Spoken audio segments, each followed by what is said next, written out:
This is SWBC Mortgage's Cowboys Crosstalk. Check this out. Broadcasting live from Dallas Cowboys World Headquarters at the Star in Frisco. Brought to you by Geico. 15 minutes could save you 15% or more on car insurance. And by SWBC Mortgage. Customized solutions to help you meet your personal and business goals. Visit SWBC.com. Now, your host, Shannon Gross. Welcome to a very unique episode of Cowboys Crosstalk as we enter the bye week. And gentlemen, before I make introductions, I got one thing to say. 5-1, baby. 5-1. Let's go. Yes, sir, man. Yo, Dallas Cowboys. Let's go. All right, let's get to it. To my right tonight, joining us, always a pleasure, always a good time. Brian brought us at 105.3 The Fan. Welcome to the show, Brian. Thank you. Yep, you're looking good. I'm trying, man. Yeah? I broke out the Miller Lite. I see that. Got the draft show. I tried to kind of cover all the bases today. I like it. Thank you. And to your right, repping the Cowboys in the royal blue T-shirt. Always a family, baby. Nathaniel Newton. Welcome to the show, big Nate. Hey, what's Young up, Nate baby? Daniel. What's All right. up, baby? We got to win the bye week, baby. Let's go. We will not lose this week. We will not lose. And to your right, Yes, sir. the one, the only, our special guest, our guest of honor tonight, Rocket Ismail. What's happening? Welcome to the show, Rocket. Yes. I ain't never heard it pronounced like that. Can you say Sorry. it again? Ismail. With the elaborate Yeah, you enunciation. said it. There we go. So Kiss my L. Yes. Right, there we go. Wow. So this is going to be a fun show because we have nothing really to talk about specifically except the Dallas Cowboys, how they've been performing, what you like about the team and what you don't. And other than that, we can take this anywhere we want to go because there's no game to talk about on All Sunday. right, well, I love it. And before the show, Brian asked me a question, then we got cut off Right. unceremoniously. Right. And the question was, what the heck happened to my Irish Yeah. when they were playing Cincinnati? Yeah. And my answer was about to be, man, they're a good team as far as Notre Dame is concerned, but they're not good enough to overcome inconsistent There quarterback you play, go. and they're not good enough to overcome more than one turnover. And that's got you. the short of what happened in that game. I got you, man. I wanted to be polite and make sure I answer the question. Anytime you could kick a Notre Dame man Oh. down while he's down a Yeah. little bit, that's what you got to do. Well, It doesn't always happen that Nate- way. I can dig it. Nate told me before the show, he said, you got one job. Don't let him start talking about Notre Dame for the rest of the show. You failed. Nate, we got 30 seconds in, and Yeah. we already turned off the rail. Sorry You have about that. failed your mission. So what have you been up to, Rocket? Man, learning how to parent young adults. Because it's like they're still in that age, so that the age they can do what they want to do. Right. And I told my children, you don't have to obey your mother and father anymore, but you still have to honor us. Right. And how I tell them you're honoring us is going to guarantee two things: Right. that you'll live long and that you'll have an opportunity to prosper in this land that you're in. Right. So, with that being said, Yeah. it's like as a dad, it's like I can't just lay down the law. Because my 25, 23, Right. 20, 25, 22, 21, Jeez. 18 is my youngest, and it's like probably 3/4 of the things that they might want to do, I still have to pay for. Right. And so it's like, man, you want this money, boy, you got to listen to the words that's coming out my mouth. So it's like learning how to balance being a parent at this stage of their lives is Sure. that's my main deal. And then every once in a while I work with the NFL Legends community. And the Legends community, for anybody that's a former player that's out there listening, you're a legend if you have a story to tell that somebody from your hometown, from your college town, from your NFL town can recall.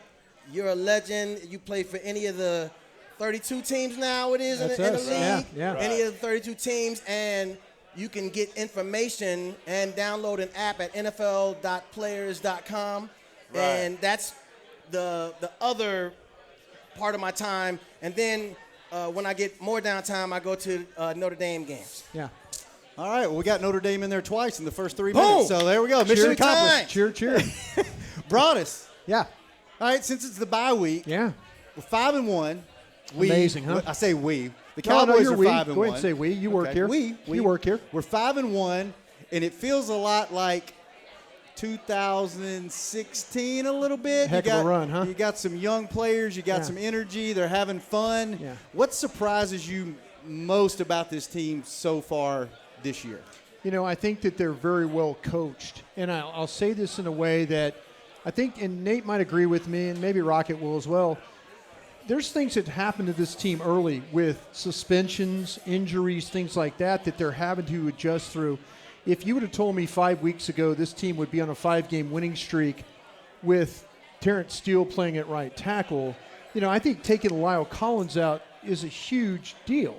You know, and this offensive line has not played together as all 5 guys yet. You know, and here's this team, it's 5-1 right now.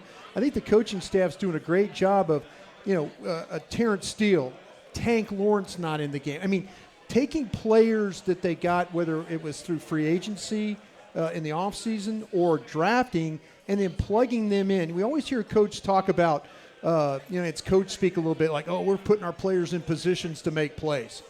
This staff is really doing a nice job of that. They're not asking these guys to do stuff that they can't do. And maybe in some of the times in past, you might have seen that. It's like, okay, throw that guy out there, let him block 65 plays. If it works okay, it's fine. Mm-hmm. You know, but along the way, they've done things in order to put, you know, you knew this offense was going to be good.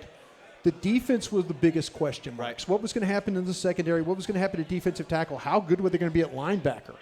But I think, you know, instead of having to use smoke and mirrors along the way for defense, they're actually developing some guys, and the guys are making some plays. Yeah, they're giving up some chunk plays, but the offense is doing such a great job of putting pressure on these opponents on their offense to have to score along with you. It's helping the defense with the turnovers and the things they're able to do. Nate, what's the biggest surprise? The easy answer is defense, right? Right. What's the biggest surprise to you so far about this team? Oh, man, just the consistency, you know, and what brought us to saying, the development of players, going out, getting – we finally went out and got free agents and draft picks that are contributing. Whereas before we would get draft picks and free agents and all of a sudden, why are they not playing? Mm-hmm. And we would have some reason why they wouldn't play. Now they are playing. The coaching staff don't have to say next man up. We kind of take that for granted early in this season. So I'm with you 100%, brothers. I have nothing to add, but I want to hear what the voice has to say. The guest of honor down there. Well, what you got, I just want to say, and I don't know if this is something that would be a consensus amongst the Cowboys nation, but man, a part of me holds my breath every time I see Dak take off. Yeah. And so, okay, that's okay. So I didn't know if I was by myself. Right. Every time I see him take off, and just because I'm an offensive guy, right, I am less and less anxious whenever we find ourselves in a 3rd and long down, and it's in a crucial situation, and we have to have it, whether it is through the air or on the ground. It's like my expectation is that we're going to get it. Right. And so that's like a real good feeling to have, man. And I hadn't had that in a while. Is that because there's 3 things that go into that to me? Is that because of Dak? Is that because of you've seen Cedric Wilson do it, you've seen Noah Brown do it on 3rd and 4th down, or is it because of the play calling with Kellen Moore? There's 3 different things, right? So primary. Because I feel the same way. I'm we got this. So for me, the primary is Kellen. Mm-hmm. He's 1, and then 1A is Dak and the rest of the offense and their ability to execute. Like that to me, when you talked about consistency over the season, that to me stands out the most. And it's just like when I'm watching the game, I know it's like, man, I don't have as much anxiety as I used to have when it was coming down to these same situations. Yeah, I think when what Rocket and Nate are talking about too, the consistency, and you get in a 1st and 20, and all of a sudden he throws the ball to Noah Brown, like you say, for 20 yards, and you're like going, well, that was easy. Yeah, and that's where now I know why they kept Noah. Well, it's funny they get behind the chains on things, and it's not just a backbreaker. It's not one of those. Yes. It's not one of those things where like, oh my gosh, they can't convert this. Right. I mean, they put so much pressure. I mean, Belichick was grinding in that game the other day because he couldn't figure out. He's like, okay, do I choke the running game And if I choke the running game, what happens on the outside? And his guys gave up huge plays on the outside. I mean, 500-something yards of offense against a Bill Belichick-led defense. That's just unheard of. I mean, that's an all-time record, if you want to say. So, yeah, this team puts you in a lot of bad situations when it comes defensively to have to deal with all that. And to add to that right quick, right, because I know I can feel you. Literally, he's coming over the table at you, yeah. Our defense is just good enough to agitate you. Yeah. And our offense is good enough to win it all. Yes. So if we can keep agitating folks defensively until this defense builds and get better, mature, because I don't think they're where they need to be against top-level competition. Right. But they can agitate you just enough. Well, the turnovers make a difference, too. Yeah. I mean, the turnovers is like, if you want to talk about the great deodorant right now, yeah. Well, we can't. He's about to come at you, brother. No, go ahead. He's going to jerk your headset off. He wants to talk so bad. You want to talk so bad. No, go. Finish. Do your thing. No, but that's what I'm saying, though. The great deodorant has been the turnovers. I mean, the fact that you give up chunk plays, and even the coaches are talking about that. They're like, listen, we're not where we need to be when it comes to giving up these plays. We got to rally to the ball better and we got to tackle. But the fact that you're turning people over, I think, makes a huge difference for how you play defense. So one other point from a defensive standpoint that excites me to no end. Right. I feel so honored that in my lifetime and in my sports experience lifetime, I've seen iconic sports figures from the time I can remember. And I don't want to get out on the ledge. Do it. Like Do right it. Now. That's what this show's about. It's right there. It's right there. But when we talk about defense and when we talk about turnovers, man, like something inside of me is like, man, is Diggs going to be that guy that like iconic, like he starts fast, stays consistent and finishes strong in the season. Then before you know it, he's 5 years down the line and you're like, okay, we can't go to that guy's side. Like, is that like the anticipation of what that can be? Man, it's such a joy to me. I feel so great when I see it, and I'm not even a defensive dude. So anyway, I just wanted to add that before we go to break. All right, and I got to clarify something because I saw Nate side-eye me when I said, now I know why they kept Noah Brown around all these years. Not in a negative way. He just never like I was with 86. Right. We'll get to that later. But he hates Dalton Schultz? No, I love him, but I didn't think he didn't love him as much as I did. I didn't think it would be that But bad. you never saw Noah get on the field, and now I know it's like Terrence Steele. Yeah. Why do they? A lot of people were down on Terrence. A lot of I was never down on him. And now you know why they kept these guys around because it's starting to pay dividends. So he ain't better lay up. All right, let's take our first break. When we come back, we'll have a lot more stuff. We don't even know what we're talking about, but I like the way the show's starting. Shannon Gross, Nate Newton. Lyle is the man. Brian Broaddus and Rocket Ismail. When we come back, this is Cowboys Crosstalk from the Cowboys Club here in Frisco, Texas.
SWBC Mortgage's Cowboys Crosstalk.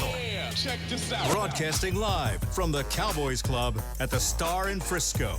Welcome back to the beautiful Cowboys Club here at the Star in Frisco, Texas. Shannon Gross, Brian Broaddus, Nate Newton, and the guest of honor, Rocket Ismail at the end of the table. And it's an inside joke before we start the show. It is an inside joke. Before we get back to business, let's talk a little business. What do we got, Rocket, Shannon? did you know that at SWBC they have customized solutions for individuals and businesses, and they're just a click away? I had no idea. Now you do. You know now. And after the show, Yeah. I want you to visit SWBC.com. You can learn more, and you can start your next adventure today. I'm on it. All right. So we got into a little talk when we were in the break. And normally when we're in the break, we're not allowed to talk about what we talked about in the break. But this was a pretty clean break, we'll say. Yeah. So we're talking about number 7, Trayvon Diggs. Right. Broaddus is a little bit of an analyst. He knows a thing or two about coverages. You know a thing or two about coverages, and you guys were having some back and forth. Tell the people what you guys were talking about, what you wanted to know about him. So my question was this expected? Yeah. And with the expectation, is there room to get better? Is this an anomaly? Is this something that's going to be what it is that we see? And you replied, Well, my reply to you is, though, when you watch him have to play because of his length and his athletic ability, it's different for him facing different receivers, because in the Giants game, he had to deal with Kenny Galladay, and he's had to deal with bigger receivers, so he's going to carry your best guy. Usually your best guy might be the biggest guy, whether it's Evans, Galladay, Allen, guys like that. So when he plays against big on big, that's to his strength. He has to face somebody like Tony, who was the wide receiver with the Giants from Florida, the little shifty guy. And I was also talking about if he had to cover you, it would be a lot different for him, because he is not that quick twitch. We talk about a Deion Sanders and the kind of guys that have that ability to, where if Rocket was playing in the slot and he has to walk down there and cover, then Rocket can kind of move him off the line, and now he's having to rally and turn and do all that. So to me, the bigger of the receiver that he has to play, the better chance he has for collision, position, and then finish. And I think that's where his game is. And a lot of the best receivers around the league. We'll see what happens at Minnesota, in next week, with him having to deal with Jefferson, You got 3 of them and Thielen and guys like that. Yeah. Who do you travel with in that football game? I mean, because like I say, Jefferson's got some separation, taller guy. Thielen is a bad ball catcher, but you bang on Thielen, you're going to have a chance to cover him. So I'm really looking forward to seeing how that Dan Quinn and then Joe Witt, the secondary coach, and then Al Harris, and how they put him. Do they mix him up with, one time he's got Thielen on 3rd down, the next time he's got Jefferson on a 1st or 2nd down. You don't let them get a bead of where he's going to be when you put him in coverage. One question. Is it possible with high-level film study and being able to have the ins and outs of what a guy's tendencies are, what a team's tendencies are, what a coordinator's tendencies are, and these downs and distances, for a guy that has the strength that Trayvon has to be able to mitigate the damages, if you will, when you're dealing with a quicker, shiftier, smaller receiver? Is that possible? Yeah, he could do the study part, but like I told you at the break, it's mom and dad. Mom and dad made him a tall, long, rangy player. He didn't, he gave him, if you see him when he plays, he does have a burst when you watch, because when the ball goes, his ability to track and then to burst to the play. Now, initially off the line, he's not going to get you with that. I mean, you could kind of get him to separate, but then if the ball hangs, he can rally. And that's how he makes a lot of his plays. He's in better position than a lot. And the fact that he could finish, how many receivers or how many NFL games we watch on a weekly basis where a ball is tipped and it hits? I watched Jamal Adams get hit right in the face the other day. Oh my God! The ball came right and hit him in the face, and I'm like going, bro, put your hands up, catch that. That's a turnover going that way. But whether the ball is tipped or is poorly thrown, his ability to concentrate and finish, and that's a little bit of that receiver in him too. Yes. That ability to find it and to finish. A lot of these corners in the league, they could have 6-7 interceptions maybe if they just finish by, securing the ball. Background real quick. You said one question. Oh, I should have put up 2 fingers. You're trying to put me out of a job. I should have put up 2 fingers. Background-wise, Yeah. does he have receiver in his? Yeah, that's his brother is Stephon Diggs, who's from – and it's funny, Nick Saban took him when he was at Alabama. When he went to Alabama, he was a wide receiver at Alabama. Okay. And Nick Saban, who coaches the secondary, he's the head coach, but he coaches the secondary at Alabama. Okay. So those are his guys. And he told Diggs, he said, "Listen, if you trust me, I can make you. I could put you at corner, and you'll be just fine." Yeah. And he didn't want to do it. He said he cried. Yeah, he said he cried. He spent a little time at wide receiver. Yeah, he goes, "I don't want to do Yeah. this." But now he could thank Nick Saban. He's on his way to having an outstanding career as a corner. Nate, I got to ask you a question. Rock is trying to take my job on Wednesday nights. He's doing a lot better job at these question asking than I am. Stay on the defensive side of the ball. You've been asking for 3 years now, maybe 4, for a big space-eating guy in the middle. And now you've seen Osa. You've seen a little bit of Bohanna. Gallimore's kind of not been playing because of injury. Do you have that guy yet? They just okay. They just okay. They gotta get man strong. Mm-hmm. Osa can flash. Yeah, he can. I haven't seen Bohannon really do anything. To be honest with you, I haven't. And so they got to get man strong, and they got to get a little bit more knowledge of the game. Yeah. This is where I think if my man is doing his work, Gallimore, he can be learning off this film on how to do this thing in the middle. Because if we could ever stop the leak in the middle of our defense, the game would change for us. Yeah, I don't think this was a particularly good game for the linebackers. Right. And a lot of it was they were fighting blocks, but they were fighting guys in their lap. If you in some of the plays, some of the running plays, when you watch the all-22, it's guys are trying to extend. They're not extending. Now they're back. The linebackers are pushing off their guys, trying to get over there. Now they're trying to tackle a guy with one arm, not really a full body or anything like that. Yeah, they've had some games where linebackers have been really, really good. I'm including Parsons in this one too. Van Der Esch and Parsons have played really well together. But since like last week, that wasn't one of their better games when it came to the ball just going down, not downhill, but just right at them. That was a very problem. And they're about to. Minnesota can run the ball. They're gonna run it, man. Minnesota's going to try and run the ball, and this is where. And this is where Mike Zimmer is like the old school. He's like, I don't care, first down, run it, second down, I don't care. He's got a good quarterback in Kirk Cousins, but they're going to try and test you a little bit. Rocket, we're on defense.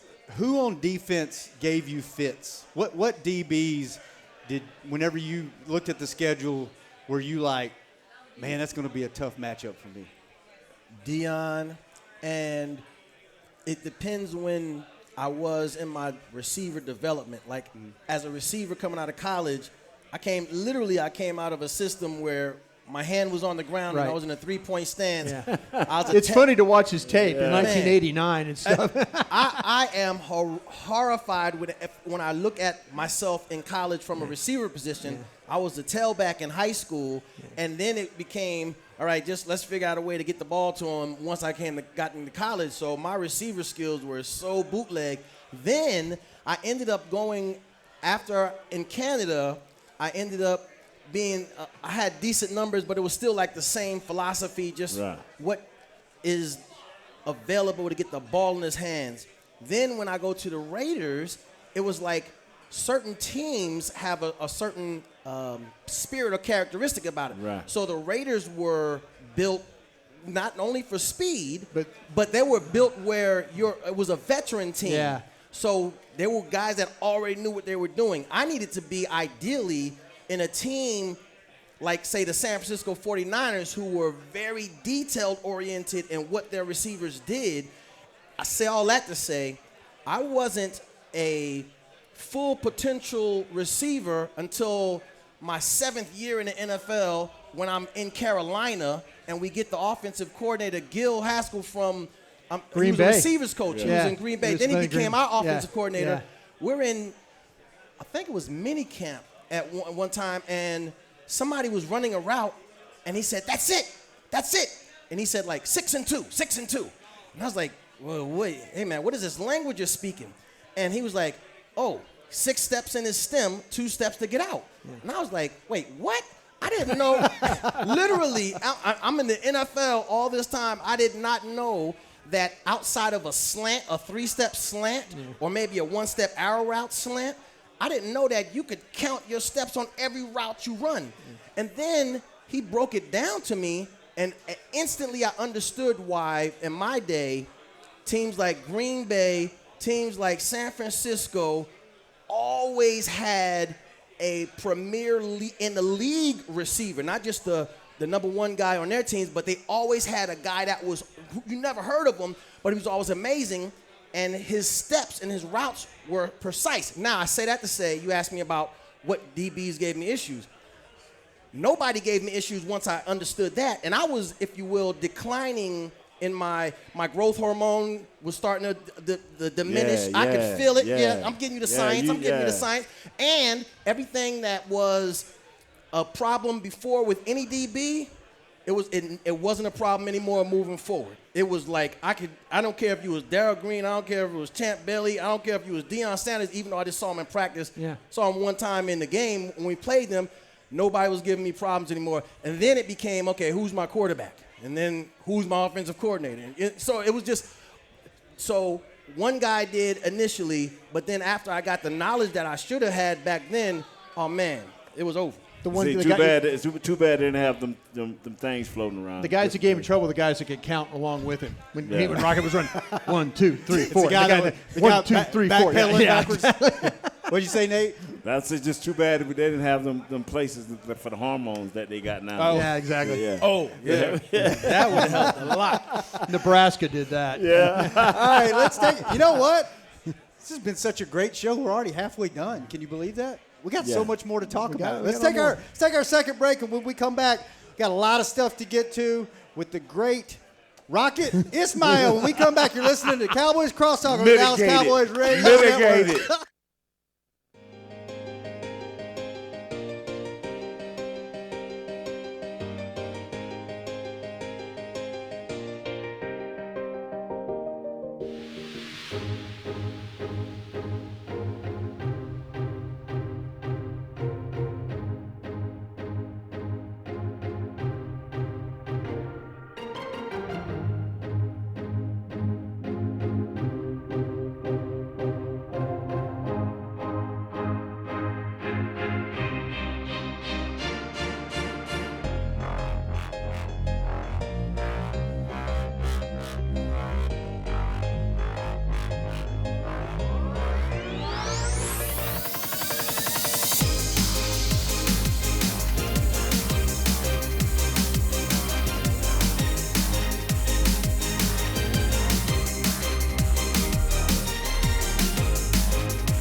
SWBC Mortgage's Cowboys Crosstalk. Yeah, check this out. Broadcasting live from the Cowboys Club at the Star in Frisco.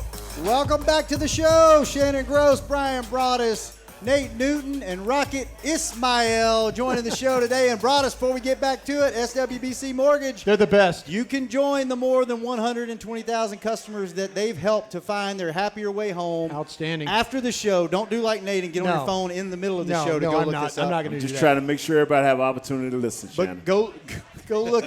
go to SWBCmortgage.com and you can find a pro today. They still got that studio downstairs?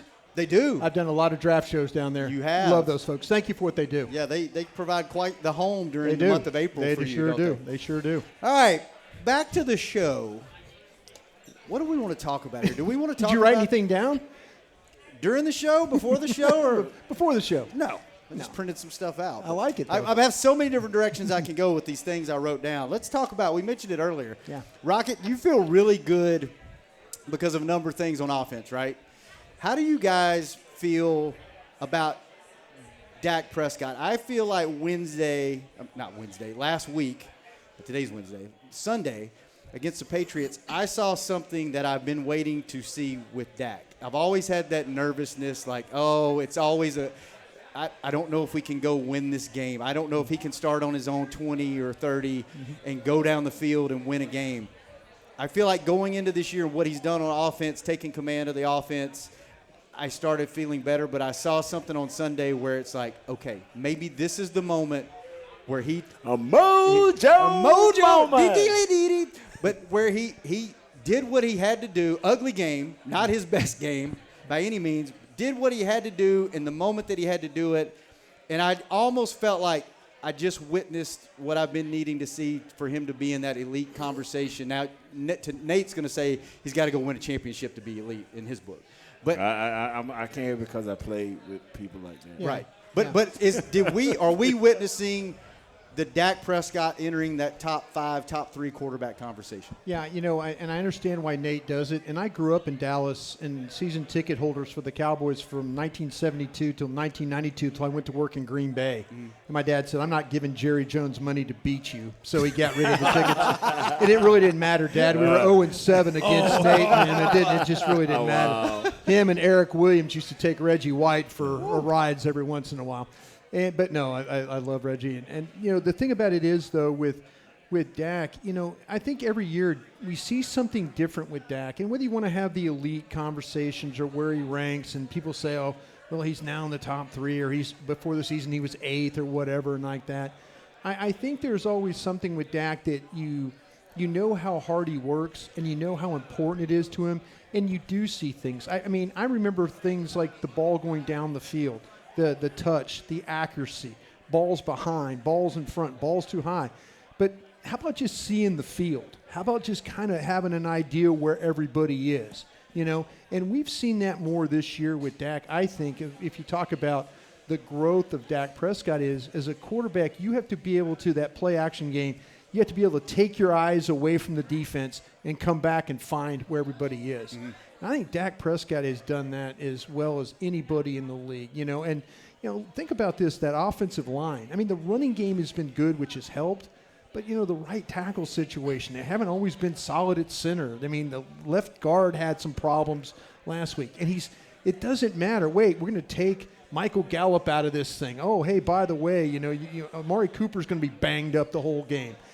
There's things that Dak Prescott has just totally overcome, and he's not allowed this team to fail at it. He said, okay, I have to carry us when we're not good. Now, some guys have come along and helped him, but I think with him, it's never been a question about the leadership. It's been mechanics and how does he see things, and that, I think, has really, really improved for him from what I've seen going into this season. How about you, Rocket?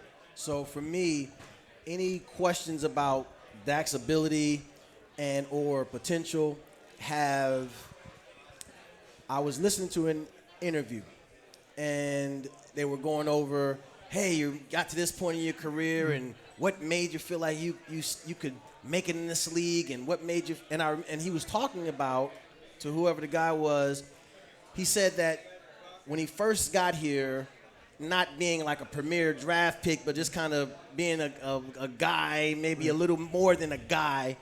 And his number was called, and he had to step into the huddle with all of the premier guys, the first team. And I remember he said there's something inside of him just like clicked, and his self-talk was, I belong here. Right. Not only do I belong here, I can do this.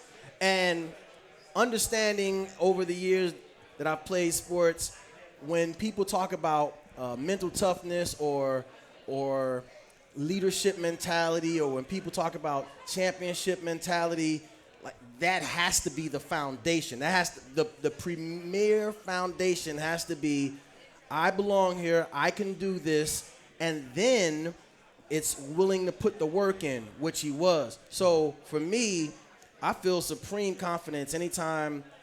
Well, I shouldn't say supreme confidence. Every time I see him, like I said earlier, take off and start running or something, a little bit of anxiety might sneak up on me. But outside of that, I am totally thankful that he's our quarterback, and I'm also thankful that Kellen, in his in his maturity as offensive coordinator, it's like, man, I'm seeing creative things happening in the play calling that is just like the two of them together. That's a lethal combination, man. I love it. What about you, Nate? I see you ready to jump in. I want Broadus to come. Broadus over here ready to go. So go, Broadus, go.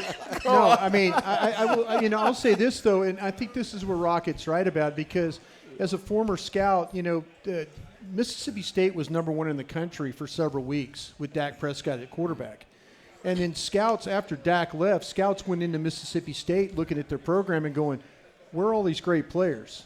And Dan Mullen and them are like, no, it was the quarterback. Wow. It was the quarterback that did this. And so that just kind of shows you, I remember being at camp with Nate, when Kellen Moore got his foot stepped on. And then all of a sudden it was Dak Prescott, and we were watching practice, and it's like, man, the ball is not accurate here. He's not throwing. And then we have a preseason game against the Rams. Wow. It's like, wow. The Rams, and it's like, bang, bang, bang, bang, bang down the field. I'm like going, whoa, where's this guy? Where's this guy? And then everybody's telling you, this guy's a gamer. And then, so he went from being a gamer to like a real NFL quarterback because he developed along the way. And Rocket's right about him and Kellen Moore. Kellen Moore's developed as a play caller, but Dak Prescott has allowed him to develop as a play caller as well.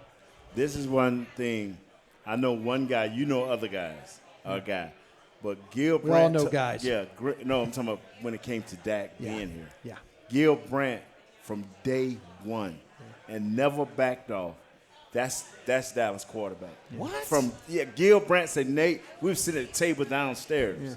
He said, Nate, this kid can play. Before they drafted him? Yes, sir. Wow. Yeah, he and I looked, I'm like, wow, but I never heard nobody else. Yeah. And Broadus was my key man. I never really talked we to you talked, about the situation. We interviewed, and I know we did a documentary on him going to Mississippi State, and Dan Mullen was telling us about him not getting recruited.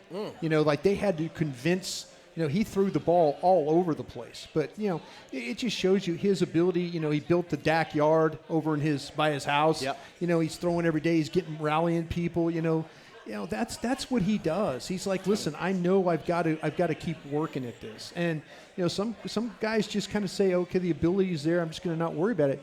He knows he has to work every single day, and he does. He's remarkable in that way. The sad thing about this, and I'm never going to forget this. And if you want to always think of Dak, whenever Dak has had at least one good receiver, a decent offensive line, and a running back, tell me, when has he failed? Yeah. He's never failed when he's had one good receiver. There's a lot of quarterbacks. Yeah. But no, there's a lot of guys like, oh gosh, I got nothing to throw to today. But I'm saying he's never failed. No. He's never failed. You're right. Now that kid that you love with the Chargers. I love that kid. I've never seen him fail. Herbert. I'll tell you what, though. Never seen him, but he's the first, the game at the Ravens, though, that was an eye-opener for that You get what I'm saying? Some guys you don't see fail. Yeah. And Dak's got the off-the-field stuff that you look for, too. Yeah. He's a guy's guy. The guys love him. They gravitate towards him. Like, they Tom enjoy Brady, being man. around Tom him. Brady. Beat in my house. Beat him out. He willing to get in trouble. So I Beat didn't him my know house that to part. work out. Yeah. Word? Come to my house to work out. Yeah. Well, I he's got smart. the feel. He took Antonio Brown and said, "Come live with me. Yeah. I'll throw you the ball every snap." Yeah. He goes, "I don't know about that Mike Evans, but I know this guy in the slot can play a little bit." He almost ruined Anthony Brown. Come on, man. Rocket, who was your favorite teammate that you ever had over the years? My favorite teammate, man, I would have to say when I was with the Raiders, probably when I first got there, Willie Gault, because he took me under his wing, and I was on the same wavelength as far as just eating healthy and chiropractic care. Two really fast guys. Right, looking for, and he essentially showed me the town of LA, showed me all the different practitioners to go to keep my body in working order, and then I would say Vince Evans would be the old quarterback. And the reason why with Vince, because I could feel when I got into the huddle, or if he came in with the first guys, I could feel his vibes and energy towards me. Like, man, he loved to throw it deep, and he's like, Rock, you're gonna get that, man. It's about he threw me my first NFL touchdown in my first game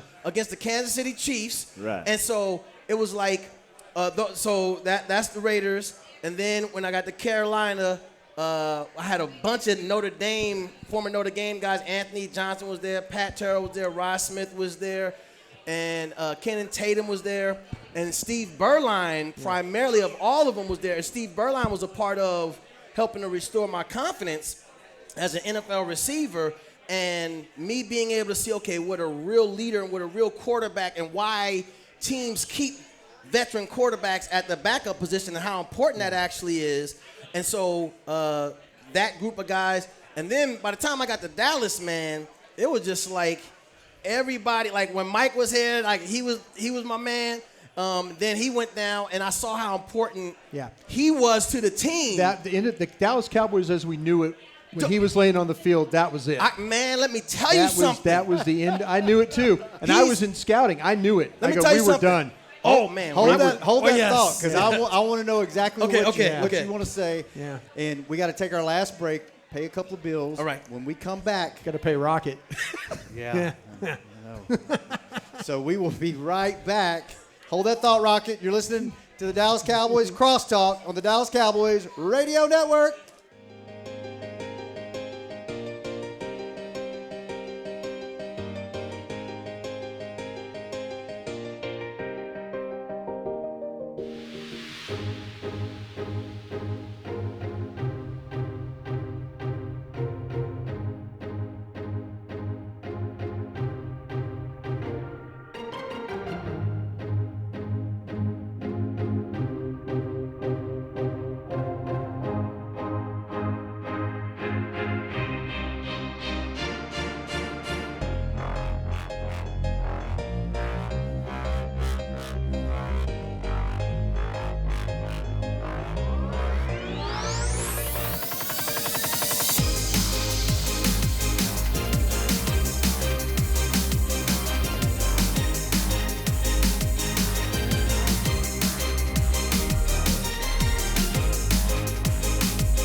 back to SWBC Mortgage's Cowboys Crosstalk.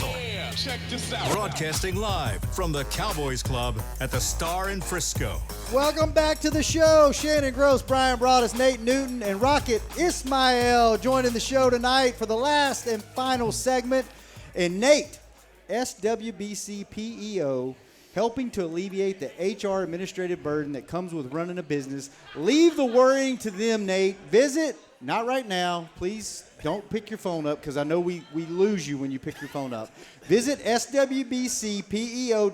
to find out more after the show. It's appropriate that you did the HR thing to Nate.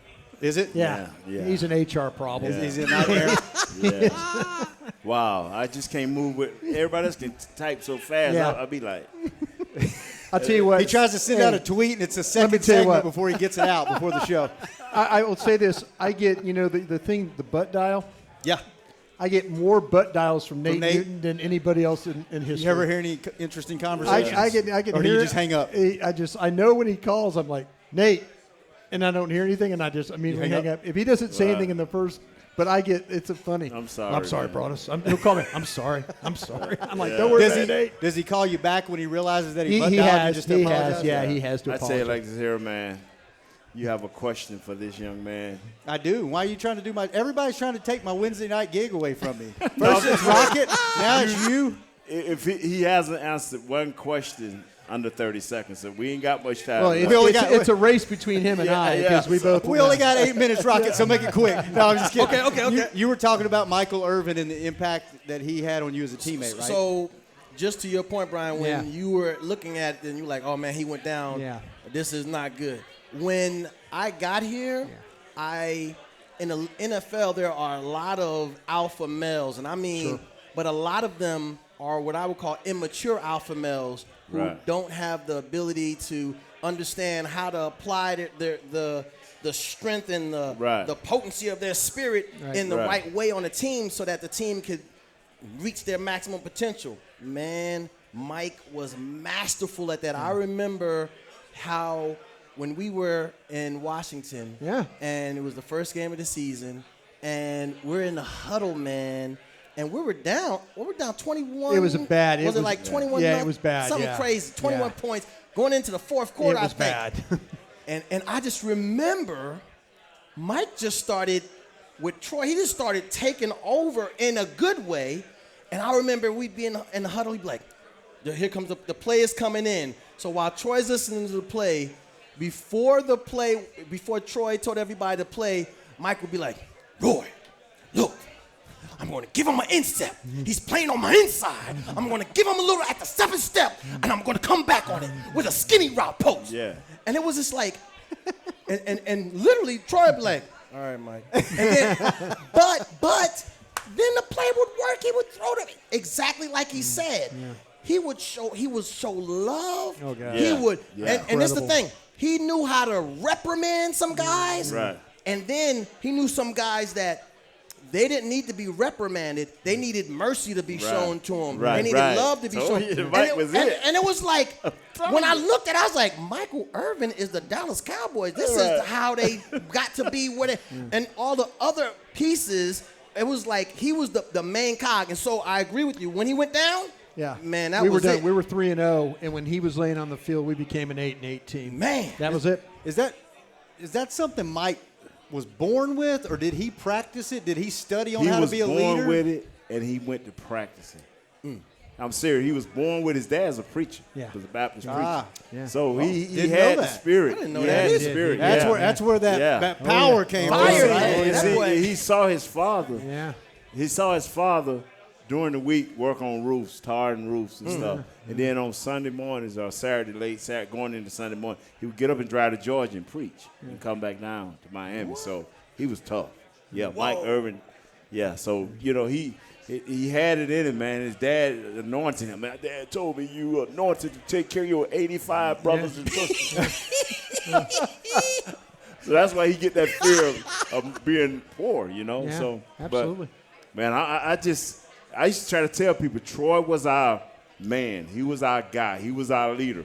But the heart of the Cowboys was Mike Irvin. Yeah. Yes. What are you? We got probably about 4 or 5 minutes here. Let's go around the table. we've seen we're 5-1. They are 5-1. I keep saying we. 5-1. Do we know what this team is and what are the expectations? Because this team's all in the recent history, they've struggled with a quote unquote identity, right? I feel like they have one now, or at least they're developing one. What are your Rocket, let's start with you. What are your expectations for the rest of the season and you know, what is this team? All right, so my expectations are that every challenge, whether it's the other team or if there's a shoot yourself in the foot situation and you got to dig yourself out of the hole, my expectations are that every challenge, the Cowboys will meet more of the challenges than they won't. So that's my answer, and I'm keeping this succinct. Next.